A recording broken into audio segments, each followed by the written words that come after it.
ನನ್ನ ಕೆಲಸ ಶಾಲೆ ಕಟ್ಟೋದು, ದೇವಸ್ಥಾನ ಕಟ್ಟೋದು, ಮಠ ಕಟ್ಟೋದು. ಇದು ನಮಗೆ ಹಿರಿಯೋರು ಬಿಟ್ಟು ಹೋಗಿದ್ದು, ಇದು ನಾವು ಸೃಷ್ಟಿ ಮಾಡಿಕೊಂಡಿದ್ದಲ್ಲ. ಇದು ಈ ಭೂಮಿ ಸೃಷ್ಟಿ ಆಗುವಾಗಲೇ ಇದು ಬೇಕು ನಮ್ಮ ಮುಂದಿನ ತಲೆಮಾರಿಗೆ ನಳಿ ಬಿಟ್ಟು ಹೋದಂಥದ್ದು. ಇದು ಯಾರು ನಾವು ಮಾಡ್ಕೊಂಡಿದ್ದಲ್ಲ, ನೀವು ಮಾಡ್ಕೊಂಡಿದ್ದು ಅಲ್ಲ. ಇದನ್ನ ಸುರಕ್ಷಿತವಾಗಿ ಭಕ್ತಿಯಿಂದ ಶ್ರದ್ಧೆಯಿಂದ ಮುಂದಿನ ತಲೆಮಾರಿಗೆ ತಗೊಂಡು ಹೋಗುವುದು ನಮ್ಮ ಕರ್ತವ್ಯ. ಇದರಲ್ಲಿ ಯಾವುದೇ ರಾಜಕಾರಣ ಇಲ್ಲ.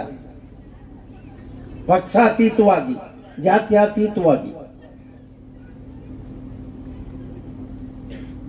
ಸೋಡಿಗದ್ದೆ ದೇವರು ಅಂತ ಹೇಳಿದ್ರೆ ಎಲ್ಲರಿಗೂ ಗೊತ್ತಿದ್ದಂಥದ್ದು. ಎಲ್ಲ ಸಮುದಾಯದ ಪ್ರಪಂಚದ ಮೂಲೆ ಮೂಲೆಯಲ್ಲಿ ಭಕ್ತರಿದ್ದಾರೆ. ಬರೀ ಭಟ್ಕಳದಲ್ಲಿ ಮಾತ್ರ ಅಲ್ಲ. ಇಲ್ಲಿ ಎಷ್ಟು ಶಕ್ತಿ ಇದೆ ಅಂದ್ರೆ ನಾನು ಹೇಳುವಂಥದ್ದೇನಿಲ್ಲ.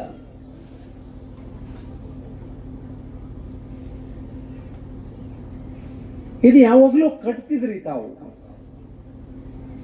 ಒಂದ್ರ ಮೇಲೆ ಒಂದು ಸಮಸ್ಯೆ ಆಯಿತು,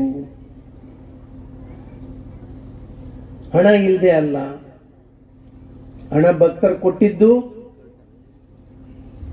ಸರ್ಕಾರದ ಅಕೌಂಟಲ್ಲೇ 6 ಕೋಟಿ ರೂಪಾಯಿ ಇದೆ.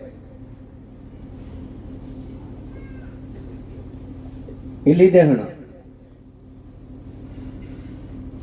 ಮತ್ತೆ ಬೇರೆ ಬೇರೆ ಅಕೌಂಟು ಅಥವಾ ಬೇರೆ ಬೇರೆ ದಾನಿಗಳು ಈಗಲೇ 1 ಕೋಟಿ ರೂಪಾಯಿ ಕೊಟ್ಟರು. ಎಲ್ಲ ಈ ಊರ್ನೂರು ದೇವಸ್ಥಾನ ಕಟ್ಟಿ